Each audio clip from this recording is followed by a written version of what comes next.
Hey friends, welcome back. In this video, we're going to develop a model of a market. Okay, now this is important because economics is the study of how we use resources, and in our society, most resources are allocated by markets. The rest of the resources not allocated by markets are allocated by the government.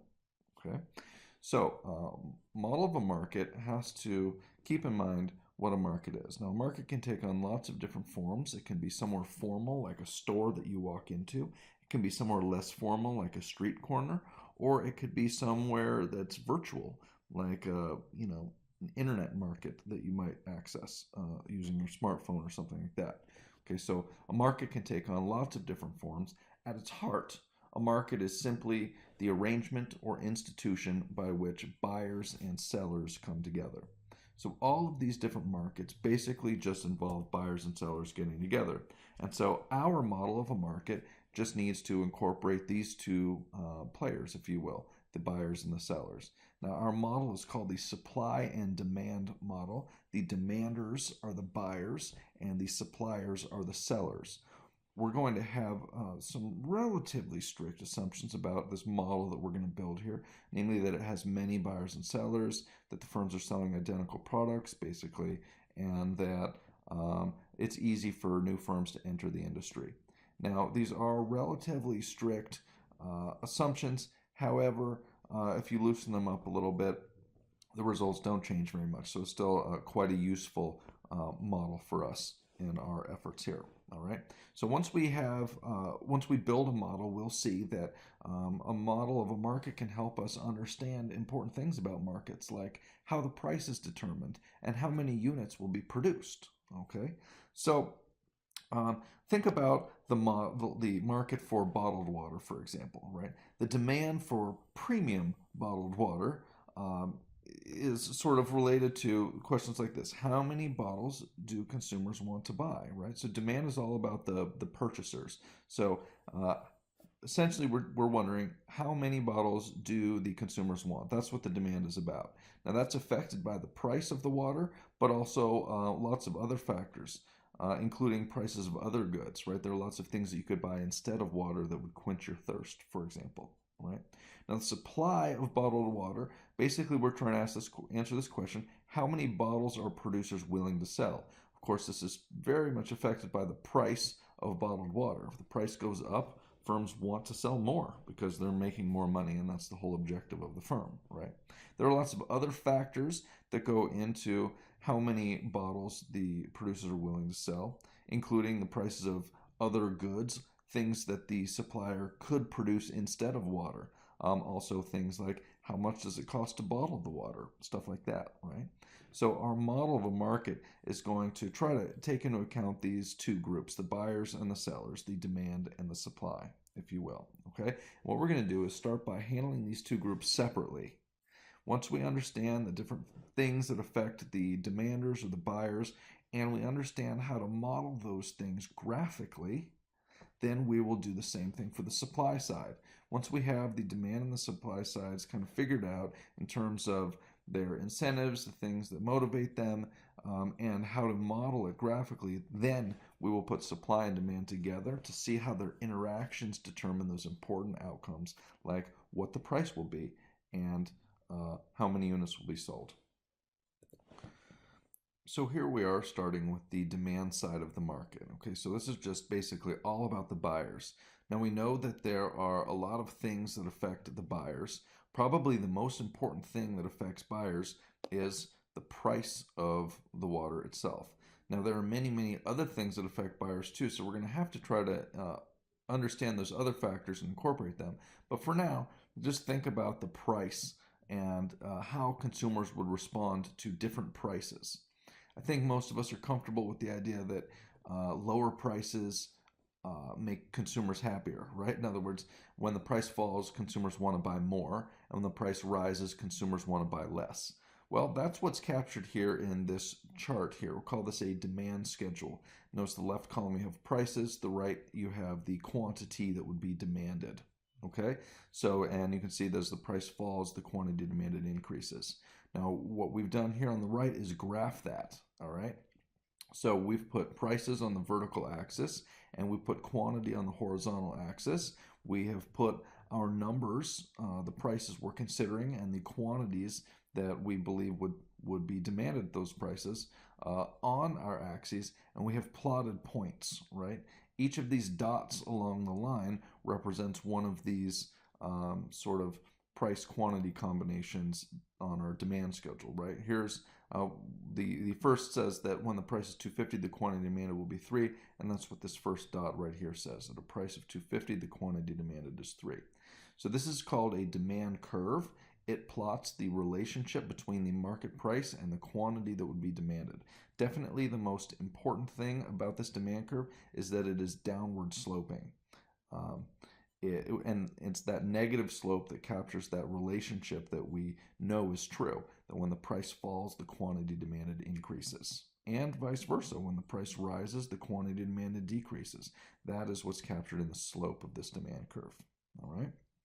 So I hope that makes sense to you. Now, when we draw a demand curve like this one, we can only do so, and actually, when we state this relationship here between price and quantity demanded, we can only state this relationship if we hold everything else constant. So what does that mean? Well, this is called the ceteris paribus assumption. It's Latin for all else equal, and it's a requirement. Anytime you're analyzing or stating the relationship between two variables, like price and quantity demanded, that you have to hold other variables constant. Okay, so let me give you an example of what I mean by that. Right here, say we're considering going from a price of $2.50 down to $2. We know from our chart over here that that'll increase the quantity of water that is demanded, and so that seems reasonable, right? Price goes down, people want more. Okay, not rocket science there, but that's only true if you hold other things that are also important constant. For example, what if it turned out that bottled water in plastic bottles actually causes massive health problems? If that piece of information came out, then less water would be demanded. Even if the price fell from $2.50 to $2, probably less water would be demanded because, well, now people are realizing that the stuff is bad for you, right? So my point here is you can only make this statement about the relationship between price and quantity demanded, namely that more units will be sold if the price falls, if you hold other variables constant. And that's what the ceteris paribus assumption says we have to do, right? It's the requirement that we're analyzing the relationship between two variables. Other variables must be held constant. Now, you've actually probably made this assumption anytime you're talking about the relationship between two variables. Like if you consider the variables height and weight in people. Now, generally speaking, it's pretty safe to say that the taller someone is, the heavier they are, right? But that's actually only true if you hold other variables constant, like, for example, body type, right? If you say, okay, for a given body type, the taller someone is, the more they weigh. Now, that's reasonable. You cannot just say that the taller someone is, the more they weigh, right? Because we all know people that are tall and skinny and short and heavy, right? So the relationship between height and weight that you think you know and you're comfortable with is really only true ceteris paribus, holding all else equal. So that's an important thing to keep in mind when you're trying to articulate the relationship between two variables. And that's something we'll actually do a fair amount in this class. So we'll come back to the ceteris paribus assumption. But it's an important thing to talk about when we're here articulating this relationship between these two variables, price and quantity demanded. Okay? Now, the quantity demanded, of course, is what you see here in the right column of this demand schedule table that we have here, right? It's the amount of the good or service that people are willing and able to buy at given prices. Okay, so that's the quantity demanded. It only changes when the price of the good changes, and we model that by sliding along the demand curve. Now, what we see in the slope of this demand curve, this downward slope, is this relationship that we know exists, right? When the price goes down, the quantity demanded increases, and vice versa. And actually, that understanding of the relationship between the quantity that would be demanded and the price of the good is so fundamental and so critical to our understanding of markets that it is called the law of demand, right? That's my scary important voice, right? The law of demand. Okay, so a law, this is kind of the ultimate academic title that can be given to an idea. There are other ways. There are theorems, there are lemmas, there are lots of different ways to state ideas. But a law, this is kind of the ultimate. Think law of gravity or Kepler's laws of motion if you've done any astronomy, right? So law of demand is a big deal, and so basically it just says what we know is true, that holding everything else constant, there's your ceteris paribus assumption, when the price falls, the quantity demanded will increase, and when the price rises, the quantity demanded will decrease. That seems pretty good.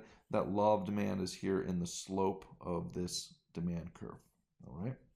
So, listen, we know that the law of demand is true from our intuition. Of course, when the price goes down, the quantity demanded increases. But here we've called this thing a law, and we need to substantiate our law with something a little bit more solid than it's true because I know it's true or because I feel it's true, right? So, what we're looking for here is a little bit more depth about explaining why this is true. Like, why is it that when the price goes down, people want more?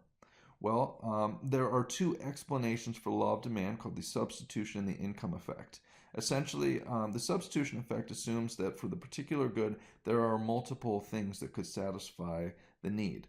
Like if you're thirsty, certainly there are many different goods that could substitute for water in your effort to, quench your thirst. Okay, so the idea here is the reason that when the price falls, people want more of a good, is that consumers substitute toward a good whose price has fallen, right? The substitution effect is the change in quantity demanded resulting from a change in a good's price, making it more or less expensive relative to other goods that are substitutes. Okay, so the reason that more people demand water when the price falls is because some people who were consuming, say, orange juice or soda or beer or whatever, will shift into water now that the price has fallen. That is the substitution effect, right? And conversely, when the price of water rises, people will buy less water because they will substitute away from water into the good whose price is now, relatively lower or hasn't gone up anyway. Okay, so that's the substitution effect. The other reason that when the price goes down, the quantity demanded will increase is the income effect. Okay, listen, here's the deal. Money, income, if you will, money in general, it's only worth what you can buy with it, right? I mean, if you were locked on a desert island with $10 million in cash in a briefcase, that wouldn't do anything for you because you can't spend the money, right? So money is only good for what you can spend it on. And when the price falls, your money goes further, right? We say that you've had an increase in your purchasing power. If the number of dollars you have buys you more stuff because the price of that stuff has fallen. It's like getting more income when the price falls because your money goes further or you can buy more stuff, but actually you're not getting any more income, right? It's just that the dollars you have go further. It's called the income effect because it's like getting more income, or when prices increase, it's like having less income. Okay, so that's just these are our two main explanations for the law of demand. All right. Okay, so the law of demand does a great job at explaining the relationship between the market price and the quantity that would be sold. But remember, there are many things other than the price of the good that affect how many units people want. In other words, the quantity sold or purchased, right? There are many things besides price that affect consumers. So we need to think about some of those other variables. Now, we've made this demand curve as the relationship between price and quantity demanded, but how do we incorporate into this model here that we're building changes in things other than price that might affect consumers, right? We know that this demand curve and the law of demand is true, holding everything else constant. But what if those other things aren't held constant, right? How do we incorporate changes in variables other than price into our model, all right? Well, the way we're going to do that is by moving the entire demand curve to the right or to the left. So let me just kind of draw a demand curve here in the upper left corner. I guess that's the upper right corner, isn't it? And we can think about how this works a little bit more. Okay, so here is a demand curve that is downward sloping, right? Looks something like this. Now, we're going to be moving this demand curve to the right or to the left in response to changes in variables other than the price of the good itself. So to see when we might do that, try to think about a demand curve out here to the right of our first demand curve. I'll call it demand curve 2. And think about what it means sort of graphically to shift to the right from D1 to D2.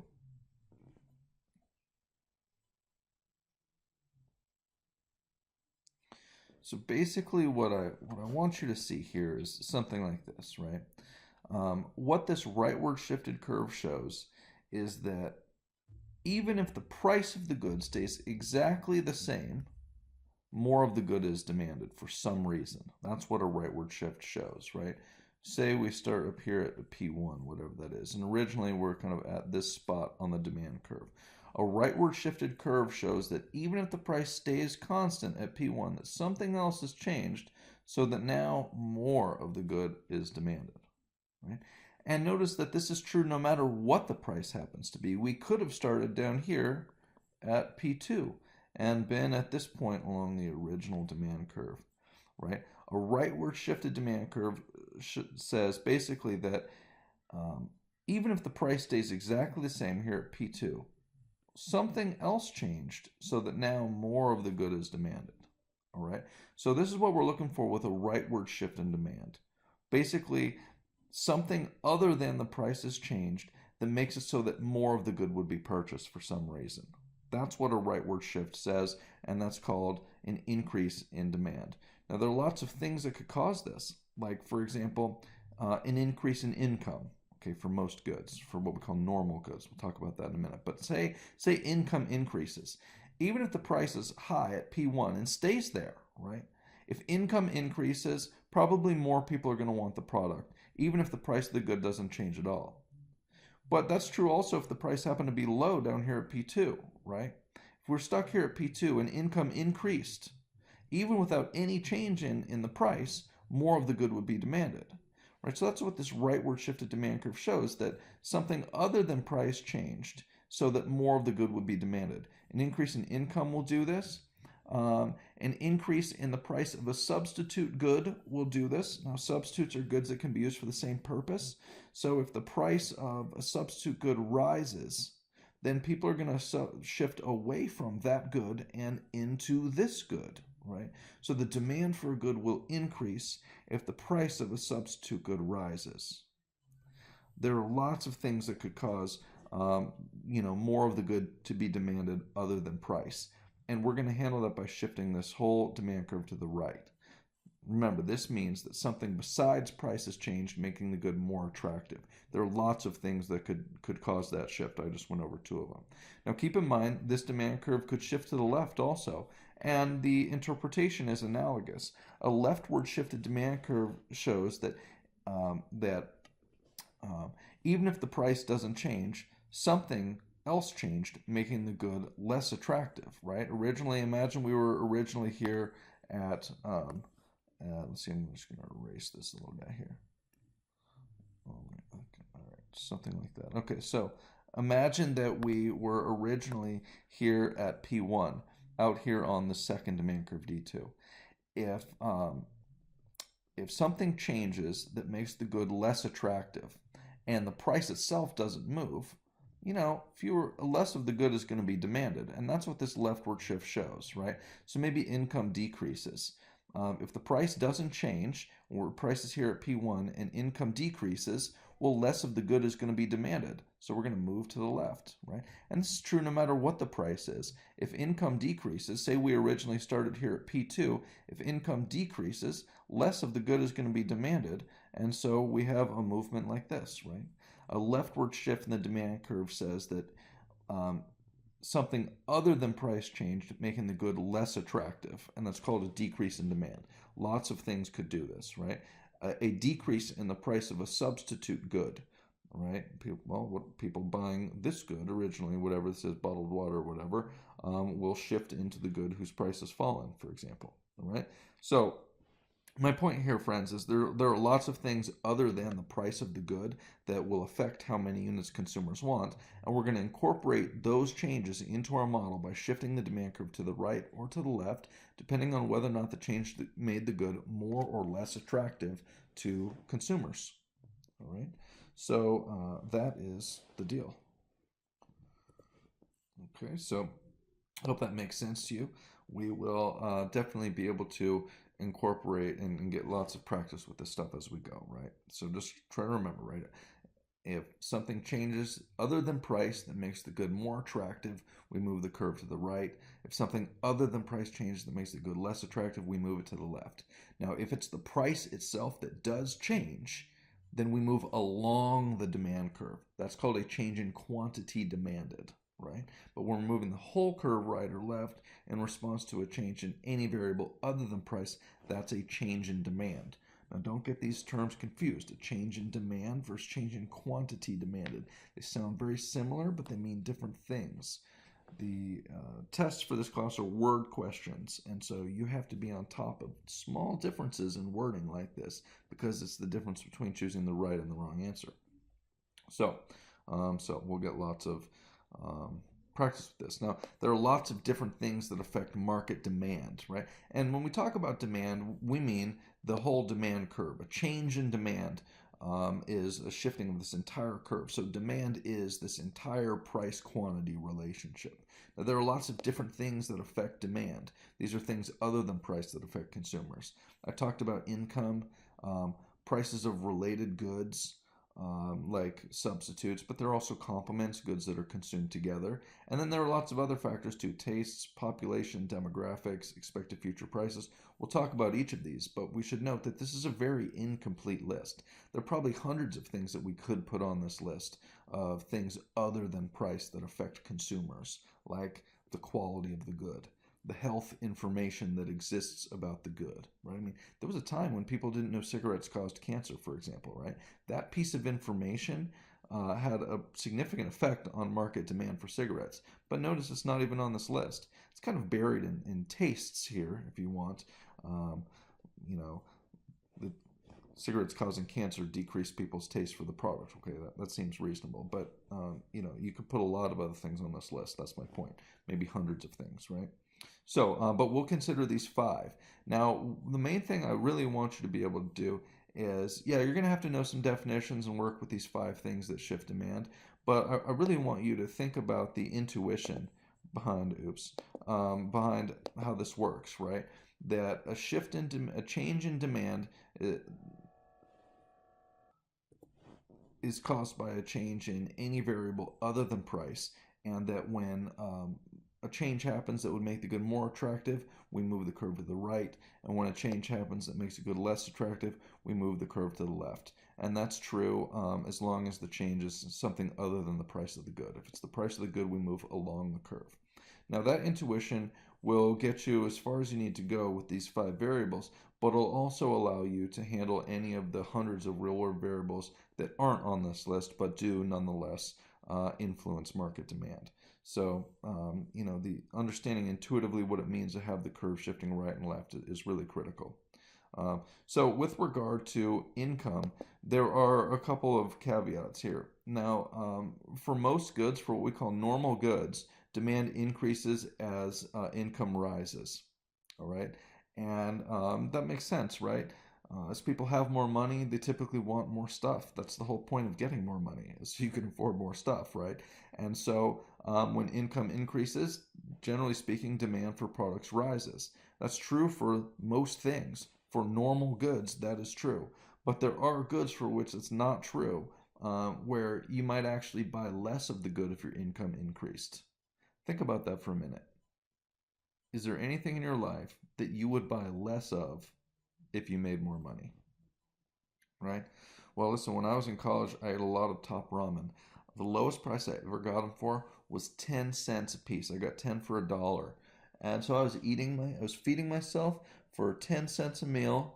My girlfriend's dog, I crunched it out because I was an econ major, was eating for 40 cents a meal.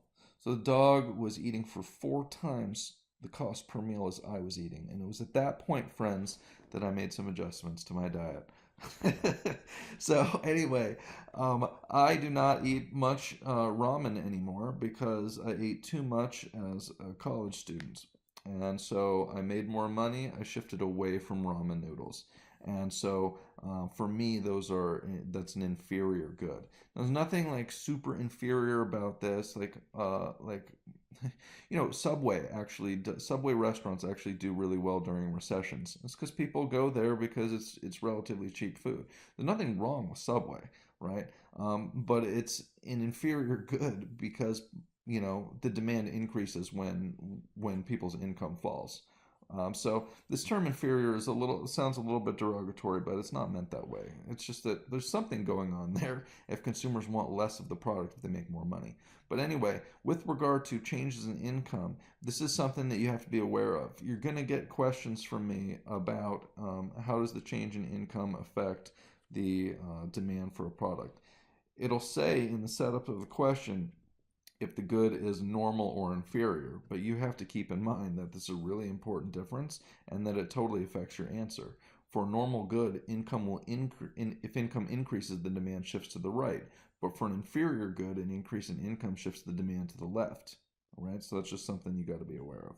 All right, so that's good, I think.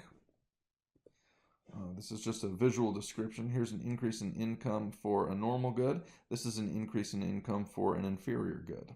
All right. Now, with regard to changes in prices of related goods, there are two types of relations that we're interested in here: substitutes and complements.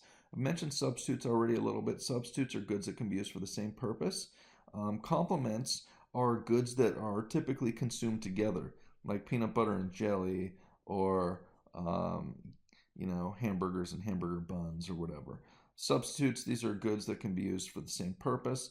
Like if you're hungry, you could get a Big Mac or a Whopper. If you need a truck, you could get a Ford F-150 or a Dodge Ram. Sorry, the ads have a really deep, manly voice for the Ram, so I tried to go there, but it didn't work for me. Anyway, so these are the two relationships you got to be aware of. And I think the thing to do is come back to that sort of intuitive meaning of what it is to have the supply curve shifting to the right or to the left, right? Or sorry, the demand curve. So here's the demand curve. That's a terrible demand curve. Sorry about that. I have no artistic talent, and it's really sad because this job kind of requires me to draw stuff sometimes.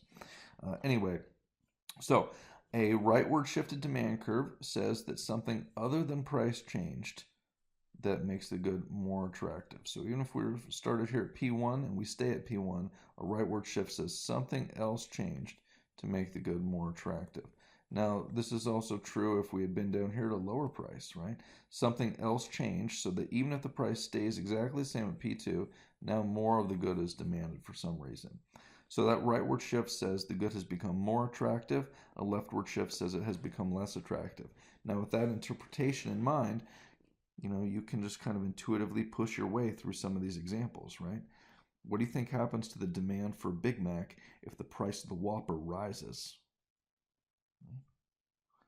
Does the price of the Whopper rising make the Big Mac more or less attractive? Well, probably more attractive. Some people who buy the Whopper normally are going to switch into the Big Mac if the Whopper gets more expensive. And so the demand for the Big Mac will shift to the right, right? Now, what about complements here, right?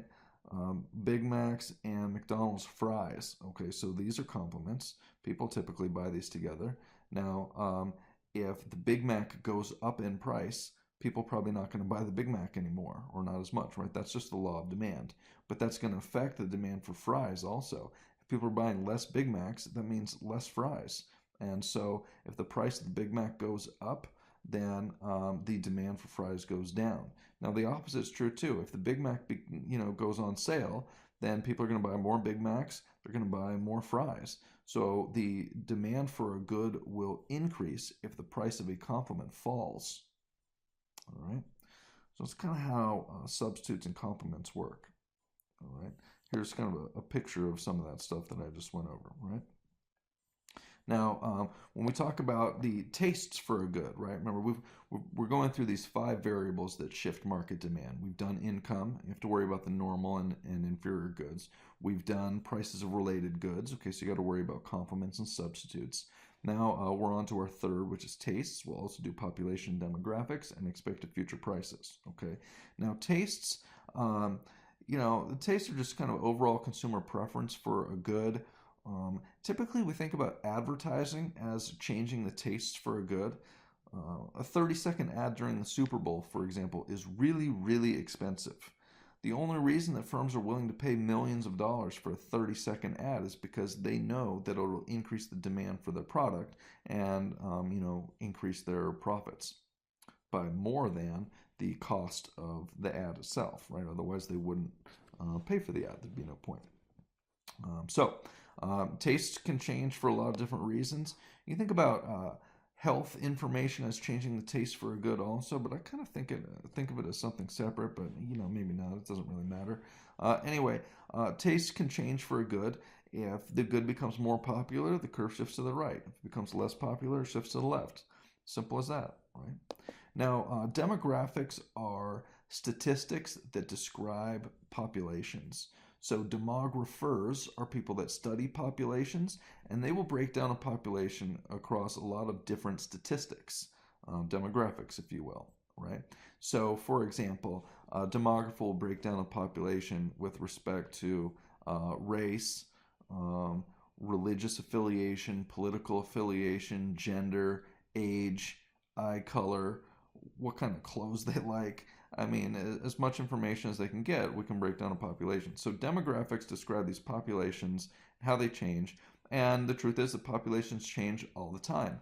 In the United States, there are 2 big demographic shifts happening. We're getting older and less white.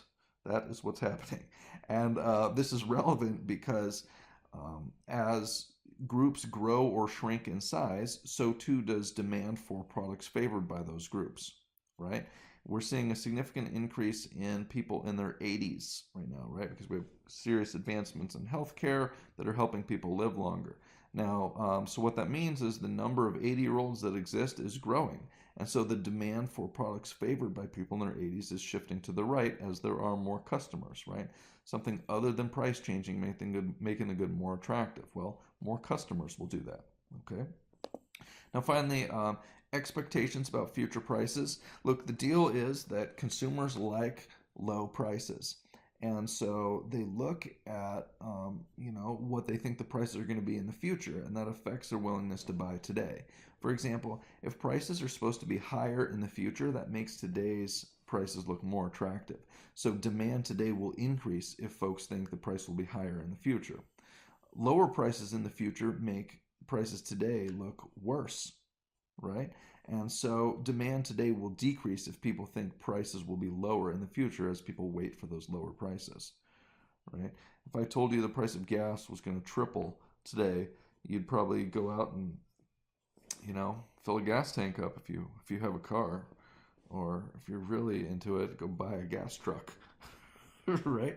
Fill that thing up and sell the gas tomorrow when it's cheap, or when it's more expensive, something like that, right?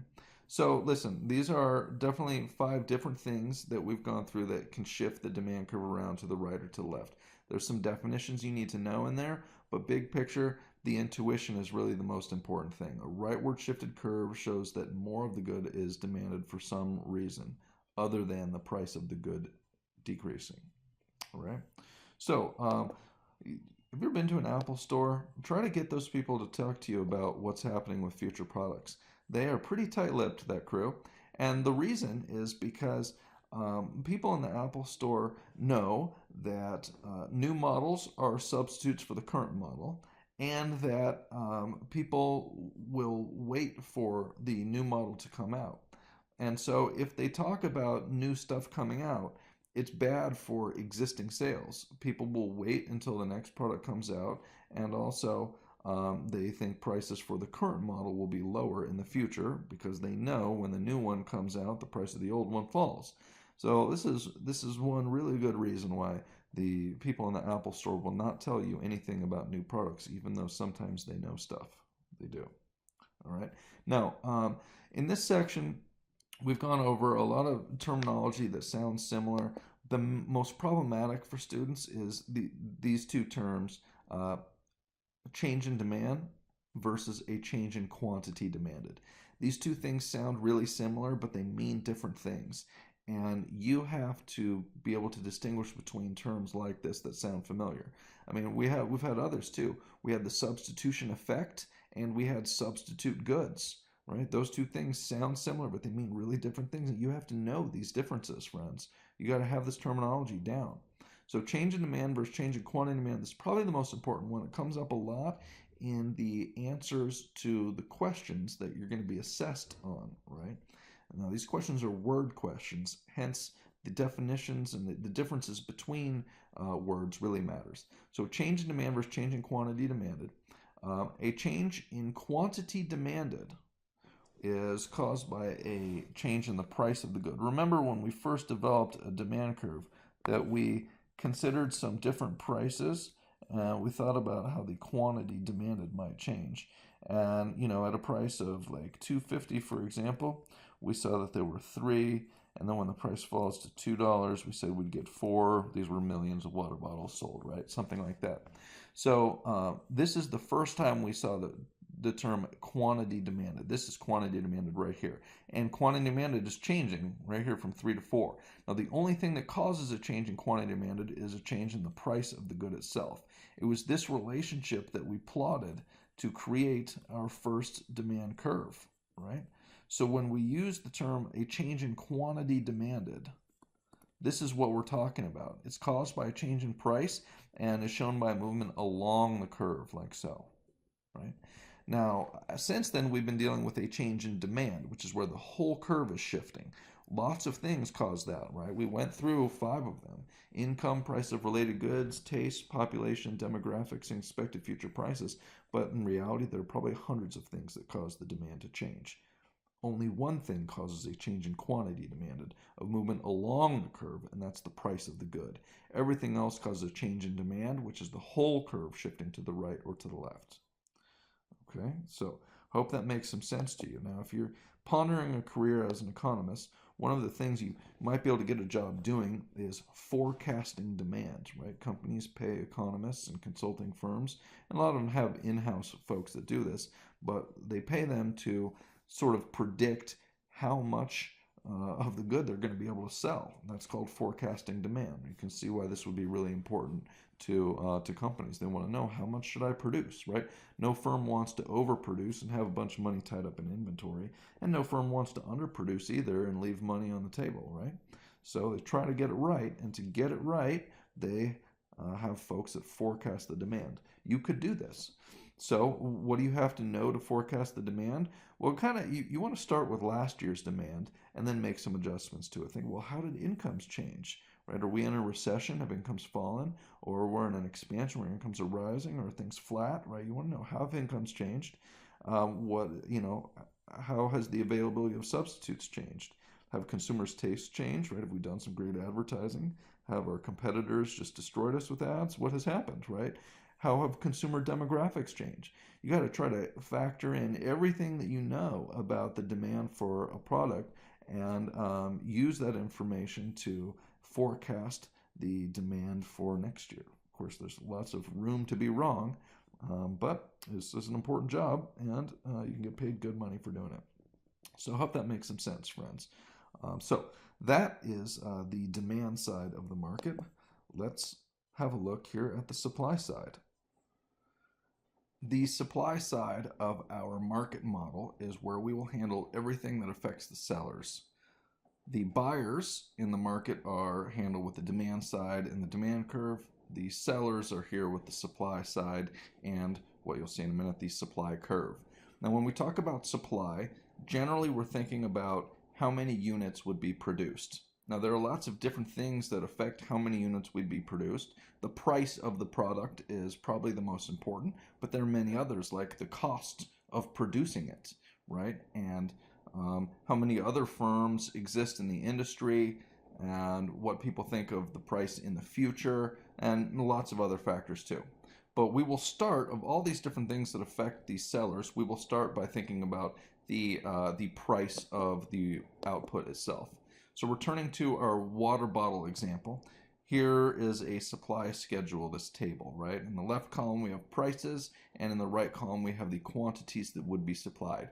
Now what you see here is that as the price falls, the quantity supplied decreases, right? And this makes sense because as the price falls, it's harder for firms to profit, and when firms aren't profiting as much, they don't want to produce as much. And so when the price falls, the quantity supplied decreases.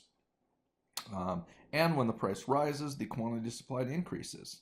If you put price on the vertical axis and quantity on the horizontal axis, as we did when we developed the demand curve, and we plot the points here in this relationship between price and quantity, what you'll see is you get this upward sloping supply curve, right? Notice what happens as we move along the supply curve here. The price is rising and the quantity supplied is increasing. And when we move down the curve, the price is falling and the quantity supplied is decreasing, right? This table that we have developed here that describes this relationship is called a supply schedule. The line that's plotted based on those points, that's called the supply curve, all right? Now, what you can see here in this upward slope of the supply curve is that fundamental intuition that when the price rises, it's easier for firms to profit, and so the quantity supplied will increase as existing firms boost production and maybe even new firms enter the industry. And as the price falls, the quantity supplied decreases because it's harder to make a buck and fewer firms are interested in participating in the market as the price falls and it becomes more difficult to profit, right? And so in this fundamental relationship that you see here in this upward sloping supply curve is the law, this is my big scary voice again, of supply, right? This is the rule that holding everything else constant, ceteris paribus, right? An increase in the price will increase the quantity supplied and vice versa. Decrease in the price decreases the quantity supplied. So this, friends, is how we handle the way that the market price affects the quantity that would be supplied. But as we know, there are lots of other things besides the price that affect the quantity that would be supplied, and we will consider those. Now, the way we will introduce those other things besides the price that affect the quantity supplied is going to be to move the supply curve around to the right and to the left, just like we did with the demand curve. Right? So I think an important part of this is understanding what it actually means sort of mathematically or intuitively to have this curve shifting to the right or to the left. Okay, so here is a supply curve. All right, here's price, here's quantity supplied. All right, so think for a minute what it means to have a curve out here to the right. Well, there are a few ways to see it. I think probably the cleanest is to note that this rightward shifted supply curve says that it doesn't matter what the price is. Could be up here at P1, a nice high price. When we have a curve shifted to the right, what it tells us is that if the price stayed exactly the same, like started here at P1 and continued to be P1, that a rightward shifted curve says even at that same price, if the price stayed exactly the same, more units would be supplied for some reason. And this rightward shifted curve shows that this is true no matter what the price is. If we started down here at P2, we were originally at this spot on the supply curve. A rightward shifted curve shows us that even if the price stays exactly the same, something else has changed so that more of the good would be supplied. So generally speaking, this is going to be something that increases the profitability of this particular item, makes this item look better than alternatives that the firms could think about producing, or it may just be an increase in the number of firms that exist.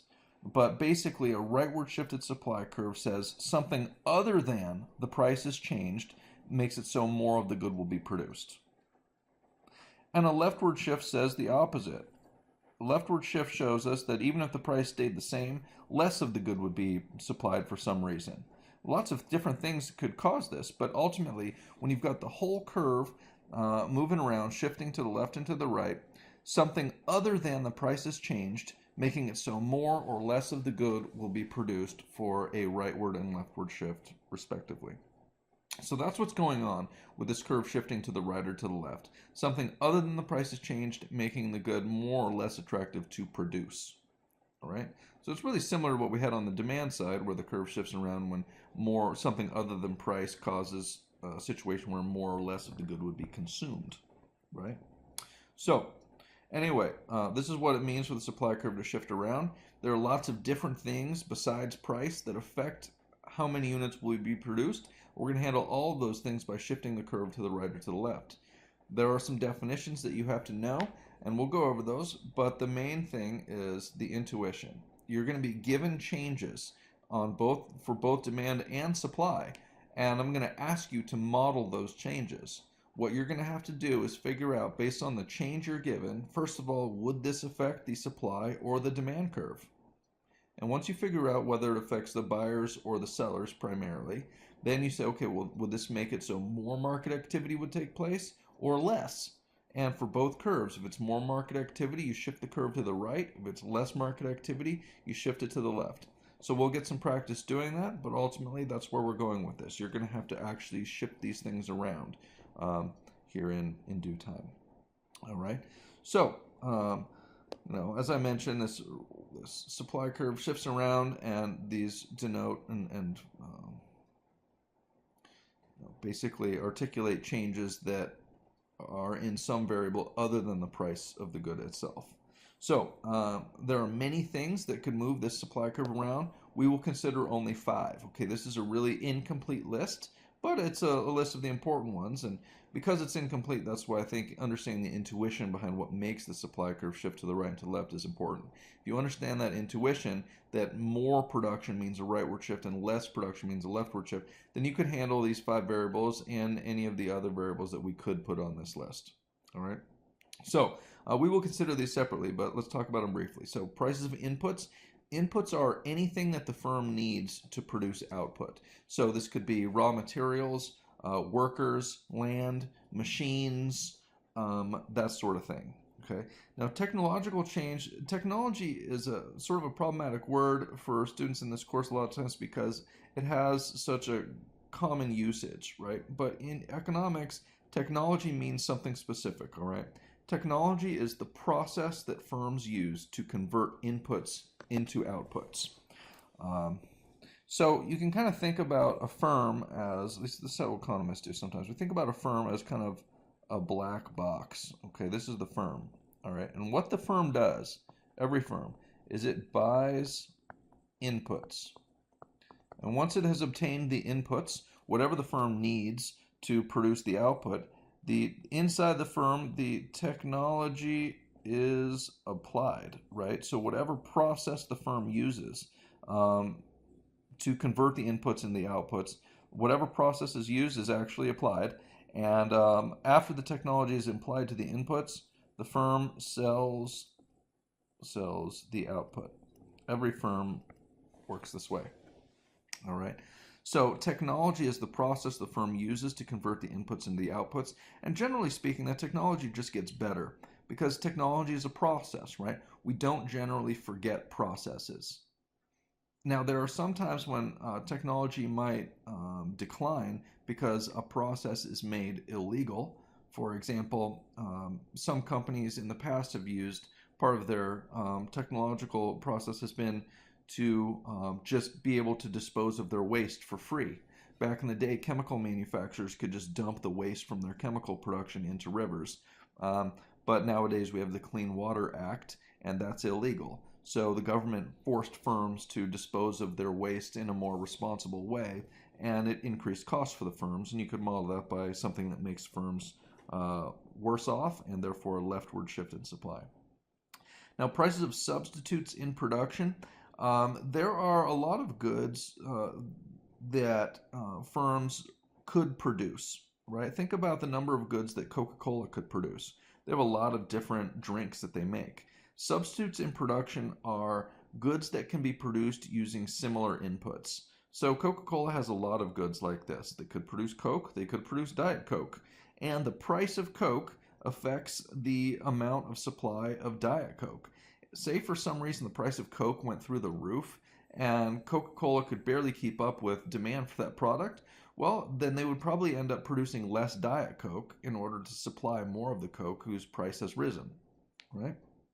Anyway, number of firms in the market, that certainly affects how much is available for sale and expected future prices, right? Firms want to sell when the price is higher. So if they think price is going to be lower in the future, then they want to sell more today. If they think price is going to be higher in the future, well, they might hold back on production today to try to get tomorrow's higher prices.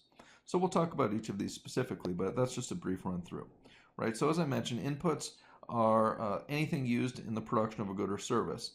Remember that a rightward shifted curve says that something has changed, making it so more of the good would be supplied. And a leftward shift says something other than price has changed, making it so less of the good would be supplied. All right, so inputs are things that the firm has to buy. So if the price of inputs goes up, it's bad for firms. It's harder for them to produce, so that's a leftward shift. If the price of inputs falls, it makes producing the good itself easier, more profitable, so supply increases. That's pretty much it. So technological change is the process that firms use to convert inputs into outputs. And essentially, if the process gets better, that means that firms can produce more output with the inputs they have, or conversely, could produce a given amount of output with fewer inputs. All right. So generally speaking, technology just gets better. And so that's going to be a rightward shift as it gets easier for firms to profit. Now, of course, technology could get worse if the government restricts some, production process, and that could make supply shift to the left as well. All right. So prices of related goods. We've talked briefly about substitutes in production. There are also some complements in production, and the prices of these things affect one another. For example, substitutes in production, these are goods that the firms can produce using similar inputs. So the classic example in the United States is corn and soybeans. Now, farmers produce corn and soybeans, and each year they decide what they want to produce, right? Corn and soybeans are not like an orchard where you're stuck with the specific type of tree for decades, right? Corn and soybeans, typically, the fields are burned at the end of the year. So at the beginning of the season, farmers have to decide, well, what's it going to be this year, corn or soybeans? Of course, if the price of one of those two goods goes up, then the farmers want to produce that good.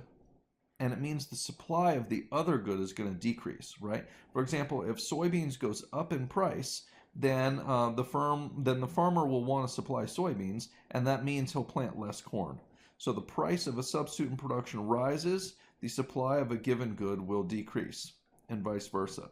Now, sometimes the two products are produced together, complements in production, if you will, like producing beef and leather, right? They both come from cows. So if the price of beef goes up, then there's going to be more leather supplied. And so it's as simple as that, friends. So hopefully that makes some sense to you. Now, number of firms and expected future prices. Basically, if there are more firms, there will be more production. So rightward shift, and vice versa. If firms think the price is going to be higher in the future, then they want to pull back today in order to produce more in the future. Perhaps it's easiest to think of this example with an oil producing company. A company that has rights to drill for oil in a certain area wants to drill that oil out when the price is high, right? If the price is low, they don't want to pump that oil out. Once the oil is out, it's gone. So when the price is lower, they cut back on production, and when the price is higher, they increase production.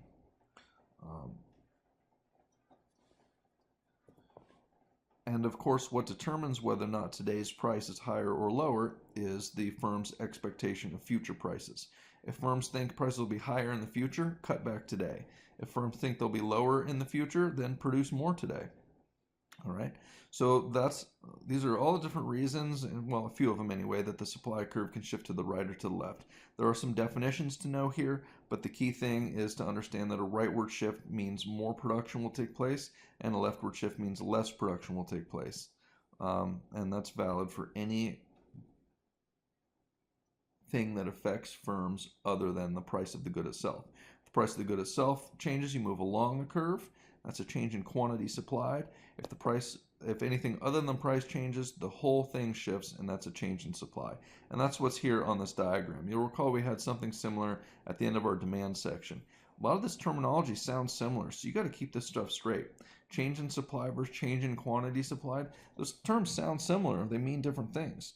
There's a lot of stuff like that in this course. I mean, think about the word substitutes. We saw substitutes in production. We've seen substitute goods that consumers choose between, and we've also seen the substitution effect, right? So you have to have this terminology dialed in. You're going to get word questions on the exams, and you got to know what the words mean to have a shot. So heads up on these definitions that sound similar. Probably the most important one is the change in supply versus change in quantity supplied, or change in demand versus change in quantity demanded. That's why I have slides dedicated to those. Okay, so when we use the term a change in quantity supplied, remember where we first encountered that term. Okay, what we were doing was thinking about how the quantity supplied might change in response to different prices, right? Now, in the market for bottled water, what we saw was that for some different prices, that when the price rises, the quantity supplied increases. And we could plot these points, here's price, here's quantity supplied, and create a supply curve, something like this, right? So when we talk about a change in quantity supplied, this is what we're talking about. Quantity supplied changes only when the price of the good itself changes. And we model that by creating different points along a supply curve, right? So when we use the term a change in quantity supplied, it's caused only by the price of the good changing and is a movement along the supply curve. Anything other than the price of the good changes, we say supply is changing, and the whole curve shifts to the right or to the left. So that's the key difference in terminology. Quantity supplied only changes in response to a change in price, it's movement along the curve. Supply changes in response to a change in anything other than the price of the good itself, and is modeled by a movement of the entire curve. So you got to have that stuff down. Okay, now that we have created a supply curve and created a demand curve, we now have these tools that we can use to represent the buyers and the sellers in a market, right? We thought about lots of different variables that affect the buyers and the sellers, and we know how to model changes in those variables using the supply and demand curves. If the price of the good itself changes, we move along the supply or demand curves. If anything other than the price of the good changes, we move the entire supply or demand curve to the right or to the left, depending on whether more or less activity is expected, respectively. All right, so let's try to put the buyers and the sellers together. We in fact know that they interact with each other in markets, and what we're trying to do here is build a model of a market. So consider for a minute how we develop these curves, right? We thought about some different prices. There's an E in there. And we thought first about how the quantity demanded would change, and then about how the quantity supplied would change. And we thought about these prices something like this, right? I'll leave that last one off, or maybe I won't, down here at 50 cents, okay? And we said, well, the quantity demanded, that increases as the price falls, right? So we have like 3, 4, 5, 6, 7.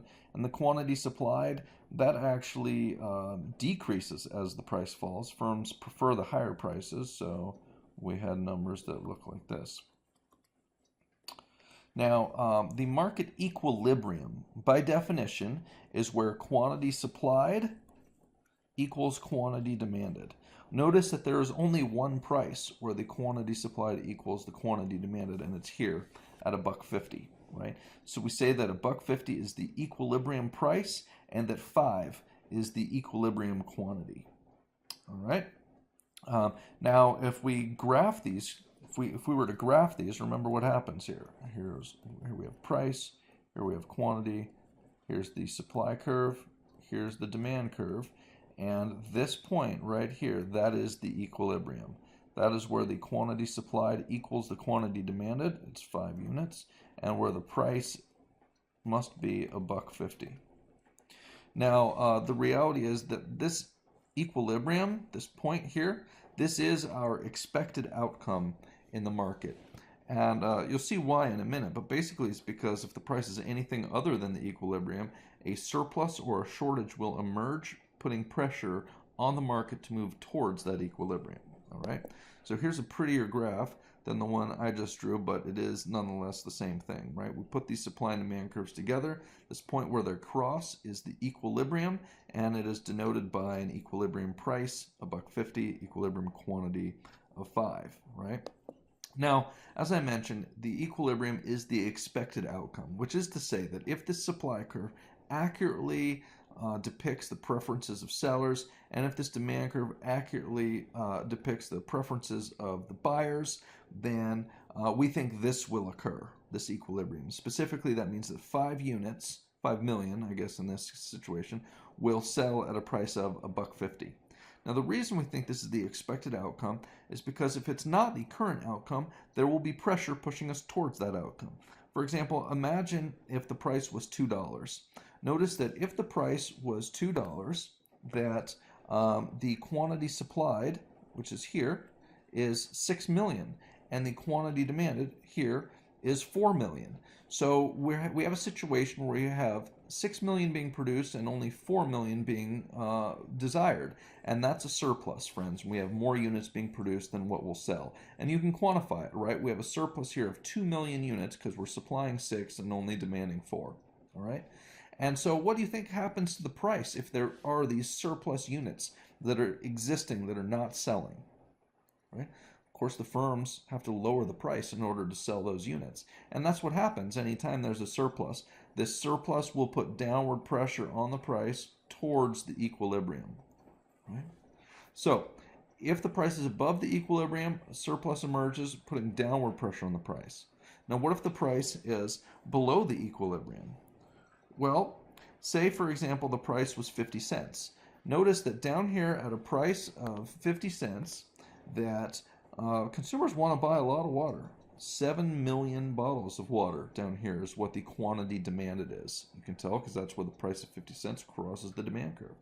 Now, at this price of 50 cents, the supply curve tells us that only 3 million units will be supplied at a price of 50 cents. And so we have a shortage. Right? You'll always get a shortage if the quantity demanded exceeds the quantity supplied. And in this case, we have a 4 million unit shortage, right? Consumers want 7 million, firms are only willing to supply 3, so we have this 4 million bottle shortage. Now, what do you think happens to the price if there's a shortage, right? There's upward pressure, isn't there? For a lot of reasons, right? Firms know that there's a shortage because there's a line out the door when they open every morning and they sell product immediately, right? So firms may try to take advantage and increase the price. Consumers may even bid against each other. But either way, at a price of 50 cents, the shortage emerges, putting upward pressure on the price. So that's why we say the equilibrium price, this equilibrium, this is the expected outcome. Because if it's not the current outcome, well, then the price is either above or below. And if it's above, there's a surplus putting downward pressure. And if it's below, there's a shortage putting upward pressure. In the end, pressure will lead to a situation where the market finds its equilibrium. Now, equilibrium, if you look it up in the dictionary, it's like the 5th definition. It says at rest. And it's because at that point, there is no pressure on the price to move any direction. At the equilibrium, the quantity supplied equals the quantity demanded. There is no shortage, there is no surplus, and therefore there is no pressure for the price to go anywhere. All right? So, one key thing to keep in mind here is that both supply and demand matter. Nobody dictates the price in a competitive market, right? One with many buyers and sellers. The price is determined by both parties, and the price can be found at the equilibrium here, right? Where these curves cross. Here is our equilibrium, right? But one thing we know, friends, is that listen, this equilibrium might be found here at the where these curves cross, but we know these curves move around, right? We studied several different variables that shift the demand curve and several that shift the supply curve. So what you're going to have to be able to do is make predictions about changes in the market equilibrium price and quantity based on changes in the variables that we discussed. This is the main thing you're going to have to do with this chunk of knowledge, is make predictions about the change in the equilibrium. And just to give you a little foreshadowing, basically what you're going to have to do is start with a picture that looks like this one here, and then get a change, right? I'm going to give you some change, and you have to figure out which curve is shifting and in which direction, and then draw the shift. All right. So this is your kind of three-step approach for predicting changes in the equilibrium. Answer these questions. Which curve is affected? Which direction does it move? And then starting from this picture here, draw the shift, and note changes in price and quantity. Okay, so for example, let's say this is market for water bottles, right? And the price of plastic increases. Okay, this is a totally reasonable question. What will happen to the price and quantity in this market if the price of plastic water bottles goes up? And this is the market for water bottles, right? Well, the first thing, which curve is going to be affected, right? Now, between the buyers and the sellers, who do you think is primarily affected by the price of plastic water bottles going up? It's the suppliers. The suppliers are the ones that have to buy the plastic water bottles in order to produce their product. The demanders, they'll be affected eventually down the road after the sellers try to pass off some of the cost onto the demanders. But if the price of if the price of plastic bottles goes up, that's something that affects the sellers. All right, so supply curve. Which direction? Remember, a leftward shift says it's bad for the firms, less activity is going to take place. A rightward shift says something has made life better for the firms. Well, the firms' costs are going up, that's bad for them, right? So in the market for water bottles, if the price of plastic bottles rises, the supply curve will shift to the left. Okay, so now we have 1 and 2 done. Now you just draw the shift. So I'm going to draw a new supply curve right here to the left, and look at the new equilibrium. It's right here. Notice that the price is higher and the quantity is lower, right? So what happened in the market for water bottles? Well, the price went up and the quantity went down when the price of plastic bottles increased. All right? So you're going to have to do stuff like this. Here's a good three-step approach that I recommend using. All right? So let's have a look at the rest of this stuff. As I said, the main thing you're going to have to do is make predictions about the price and quantity. And notice that in this example, right, I can't really tell you based on the information I have how big the price increase is or how big the quantity decrease was. I can tell you about the direction that these shifts move in, but I can't really talk about the size of the shifts without a lot more information that we're not going to have in this class. All right, so here's another type of change you might have to analyze, right? What happens to the equilibrium in the market for whatever the good is? This is sort of the normal question. When a certain change occurs, right? The change here is suppose income increases. All right, we're going to assume that bottled water is a normal good. If it was an inferior good, the answer would be different. But assuming that bottled water is a normal good and income increases, well, you just got to use your three-step approach. Which curve would be affected if income increases? Well, it's the demand curve, right? Consumers are the ones who get income. And then which direction does it move? Well, an increase in income for a normal good is going to make it so the good will be more likely to be purchased, right? So it's going to be a rightward shift in demand. And then you just look at the new equilibrium and compare it to the old one, right? The new equilibrium, where D2 crosses the supply curve, has a higher price and quantity. So that's the answer. What happens to the equilibrium? Well, the price and quantity go up if income increases. And we're talking about the market for premium bottled water. All right. So here's another example, right? What happens to the equilibrium if what happens here? Well, PepsiCo enters the market. So this is a big bottled drink manufacturer. They're going to enter the market and try to sell water. So is that going to affect the market supply or market demand? Well, supply primarily, right? Yeah, it'll affect the consumers, in the end. But the primary effect is on the market supply. Pepsi is entering. That means more water is going to be sold, and so it's the supply curve shifting to the right. And so you draw the new curve and note the equilibrium. The new equilibrium is where S2 crosses the demand curve, price down, quantity up. Right? That's the answer. Okay. Now you might want to know, well, how much? By how much will the price fall? By how much will the quantity rise? And we don't know, unfortunately, right? All we can predict are the directions, not the magnitudes of the changes.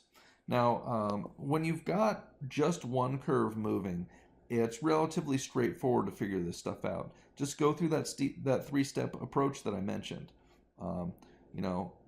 Start with your supply and demand diagram, figure out which curve shifts in which direction, and then just draw the shift and look at where the new equilibrium is and compare it to the old one. Pretty simple when you've got just one curve moving.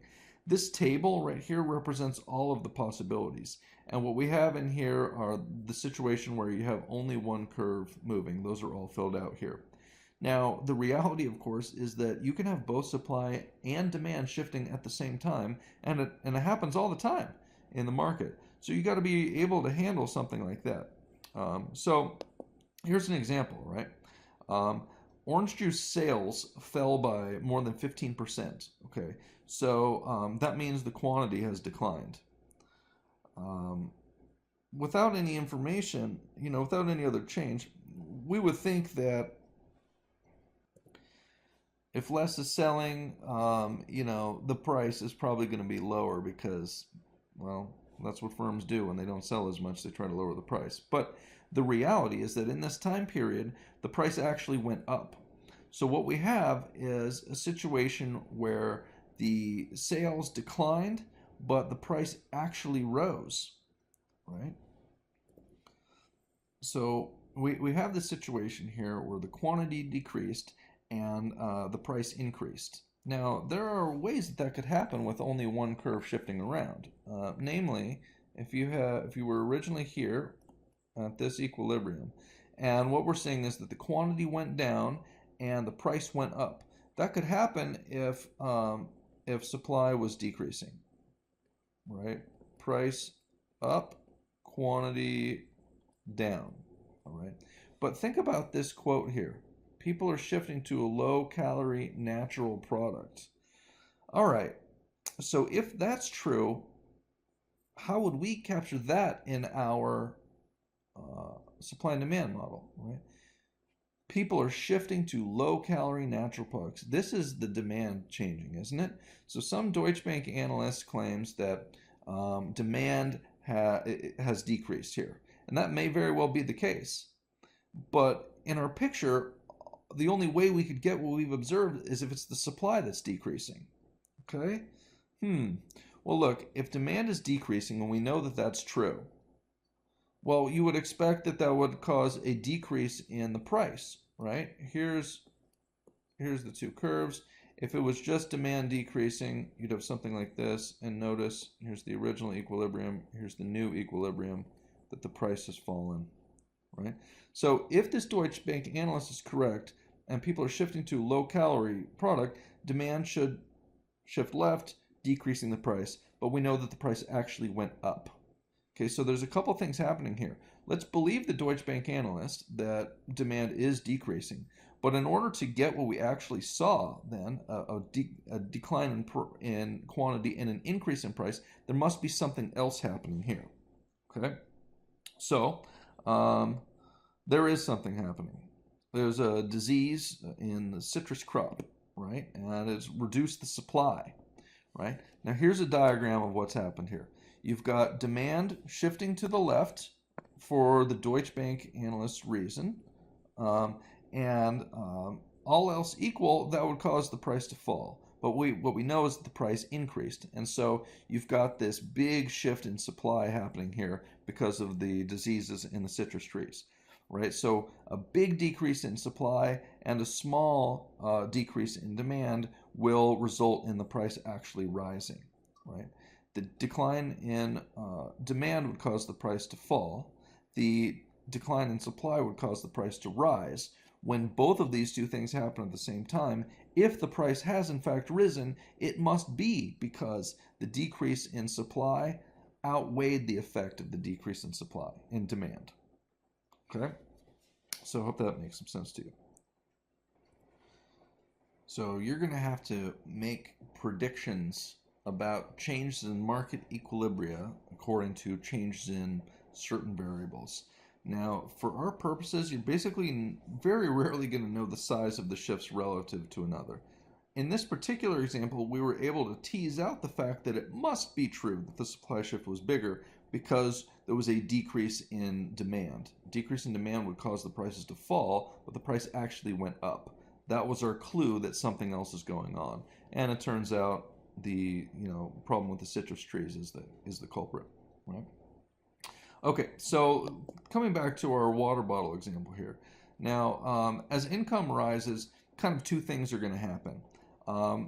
Demand will increase, right? People with more money like ritzier water. But then, over time, you've got to imagine that new firms will also enter the industry. So over time, we would expect both supply and demand to increase in the market for premium bottled water, right?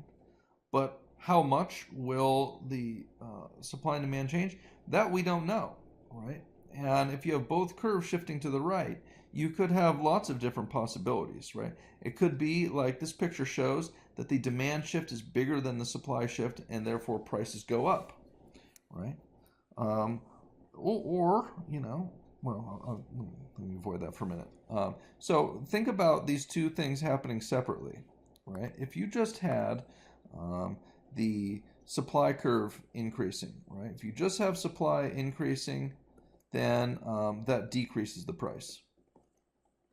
If you just have demand increasing, that increases the price. Right, here's our original price. Here's demand increasing. We have a new price up here. Right? So if you have these two things happening separately, you really don't know what's going to happen to price unless you know about the size of these shifts relative to one another. If just the supply increases, price falls. If just demand increases, prices rise. What happens if both of these things happen at the same time? Well, they could cancel each other out perfectly if the size of the shifts are identical, but that's probably not going to happen, right? It's likely that one of the shifts is bigger than the other. And we don't know which one is bigger than the other until after they take place and we actually observe what happened to the price. But if you have both curves shifting to the right, you don't really know what happens to price. You can definitely say that the quantity will increase, right? Because both of these shifts individually cause the quantity to increase. So for sure the quantity is going to rise, but the price we don't know. And the reality is that whenever you have both curves shifting, it's going to be something like this. You'll know for sure about one of the variables, either price or quantity, but the other variable you just won't know about because you won't really know the size of the shifts relative to each other. Ultimately, you're going to have to make these predictions though. So here's a prettier picture than the one I just drew. This is a drawing where the demand shift is bigger than the supply shift.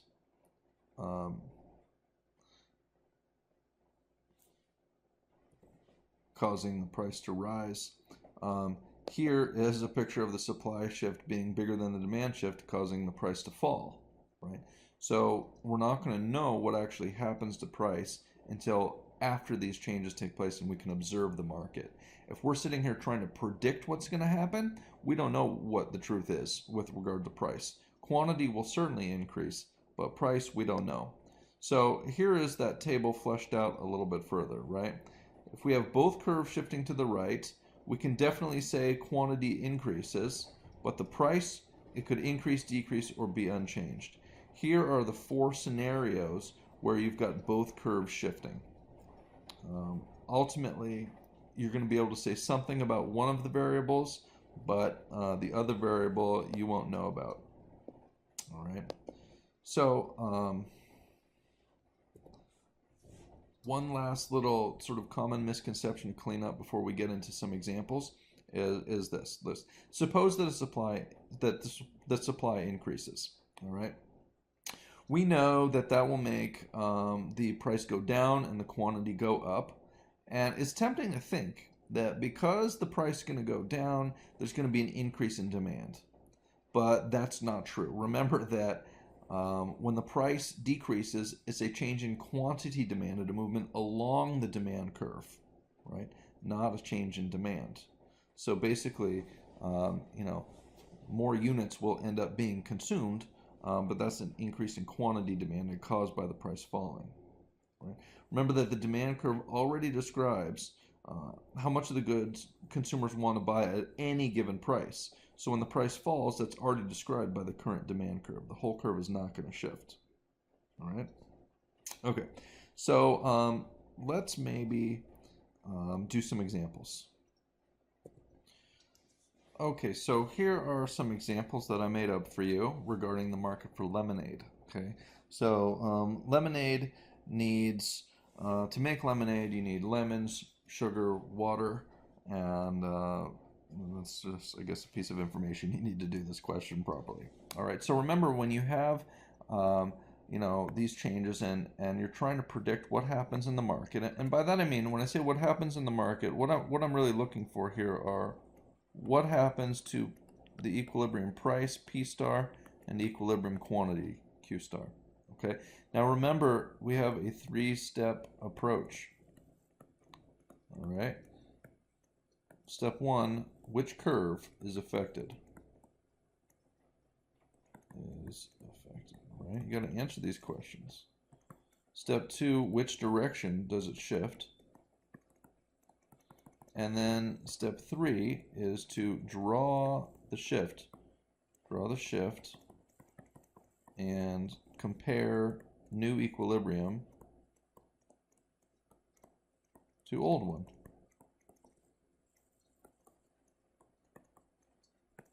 So let's do our three-step approach here, right?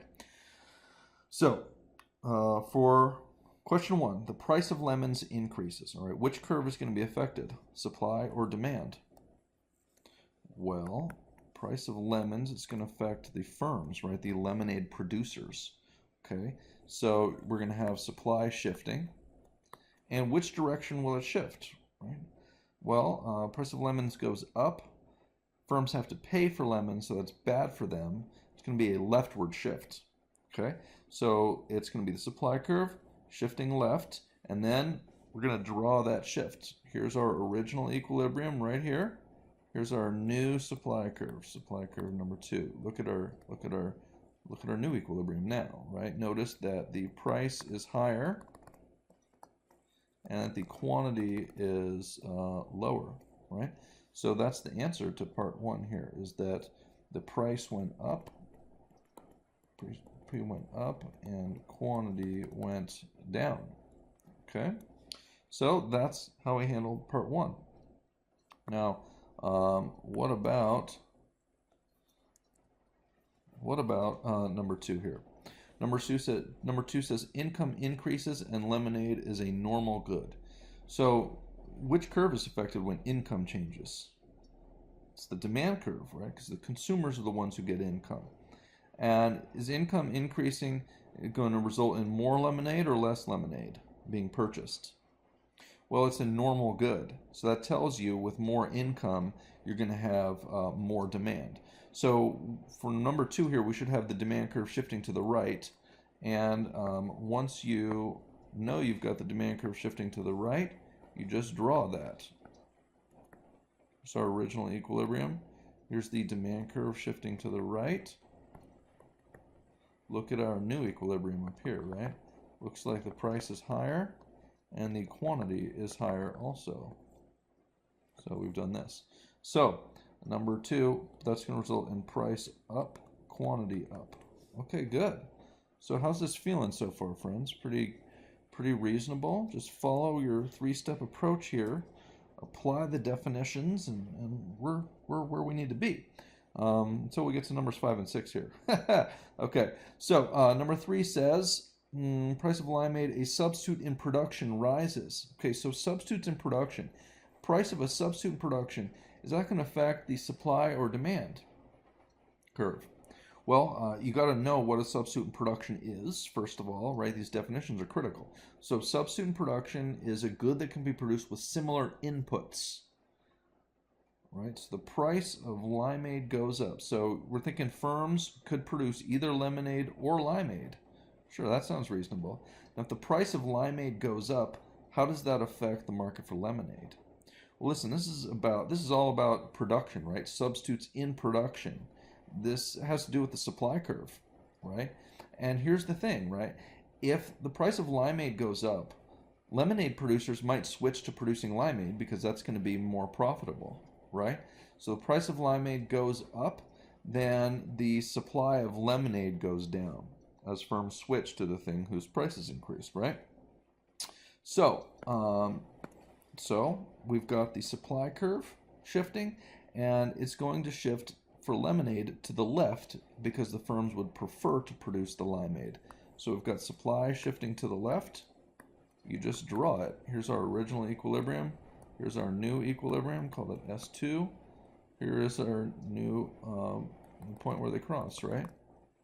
Price goes up, quantity goes down, and that's the answer. Price up, quantity down. Okay? So I hope this is making good sense to you. Let's have a look at the fourth one here. Price of vodka, a complement rises. Okay, so complements are, this is a complement in consumption, right? So the idea here is that some consumers buy vodka and they drink it with their lemonade. Probably lemonade is something they mix in, right? So the price of vodka goes up. What the heck does that mean? Well, some people who buy lemonade and vodka together, because the price of vodka goes up, they're going to buy less vodka. And because they're not buying as much vodka, they don't need as much lemonade, right? So the price of vodka going up is going to change the demand for lemonade, and it's going to decrease it, right? So we just need demand shifting to the left. So we just draw our picture. Here's our original equilibrium. We need demand shifting to the left, so something like this. Here's D2. And look at our new equilibrium. Looks like the price has fallen and the quantity has fallen as well. And so that's the answer. Price down, quantity down. All right? All right. So that seems reasonable. What about number 5 here? Wah, wah, wah. Evil Scooby-Doo music. Well, this is hard because now we have two changes occurring simultaneously. You've got 1 and 2 both occurring. The price of lemons increases and income increases. Okay? So what we have to do is try to predict what happens when both of these curves are changing. And as we saw, when you have two curves shifting, we'll be able to say something about one of the variables, but the other variable we won't be sure about. Now there are kind of two approaches to doing these problems where you got both curves shifting. My preferred approach, I think it's just a little bit cleaner, is to imagine that the changes are not happening simultaneously. Imagine they happen separately and then try to mash them together. So if just one occurs, we know that the price goes up and the quantity goes down. If just 2 occurs, we know that the price goes up and the quantity goes up. Now, if they both occur simultaneously, what do we think happens here? Well, the price definitely goes up, right? Because if just 1 occurs, the price goes up. If just 2 occurs, the price goes up. So if they both occur, the price is definitely going to go up. Now, the quantity, that's the one we don't know about. If just 1 occurs, the quantity goes down. If just 2 occurs, the quantity goes up. What happens if they both occur? Well, they could cancel each other out perfectly, but that would be only if the size of the shifts in the curves was identical. We don't know how big the sizes of the shifts are. And so we don't know actually if shift 1 is bigger than shift 2 or vice versa. So we can't say what happens to quantity here. So the answer for our purposes for number 5 is that price is definitely going to go up, but quantity we don't know about. Now, if you, so that's kind of my approach for when you have 2 shifts happening simultaneously. Imagine they happen separately and try to mash the effects together. You'll be able to see one variable for sure we know what happens, and the other variable will be ambiguous.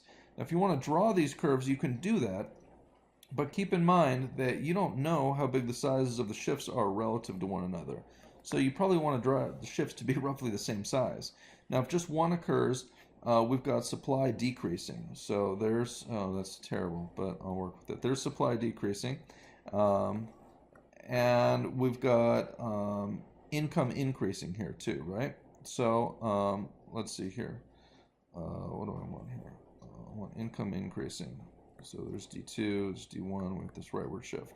So here's our originally equilibrium. Here's our new equilibrium, something like that, right? Look, you can definitely tell the price went up. For sure, the price went up. But the quantity, we don't know about, right? Try to draw these shifts roughly the same size so that the effects on quantity would cancel each other out like they did here. But if I had drawn the supply shift to be bigger, well, we'd see a decrease in quantity. If I had drawn the demand shift together, we'd see a net increase in quantity. But since we don't know about the size of the shifts, we don't know about that particular variable in this case. All right. So what if number 6 occurs? Finally, just wrapping things up here. You've got 3 and 4 occurring simultaneously.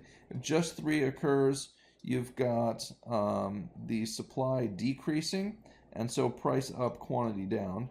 If just 4 occurs, you've got the demand decreasing, so price down, quantity down. If you mash these two together, certainly the quantity is going to go down, right? Because both of them independently cause the quantity to go down. The price is the one we don't know about, right? The price, if just 3 occurs, the price goes up. If just 4 occurs, the price goes down. So we don't know about that one. You try to mash these two together, price, we don't know, quantity goes down.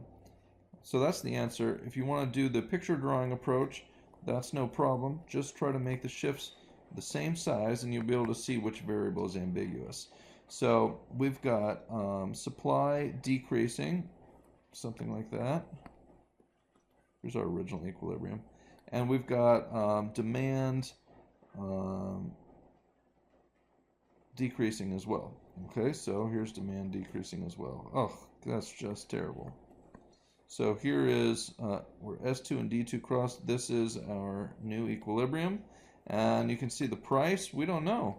What the heck happened there? We don't know. But quantity, we were originally here, and now we're here. So quantity has definitely fallen, which is exactly what we said would happen. All right. So I hope this stuff makes sense to you, friends. I will see you in the worksheet video. All right. Thanks for watching.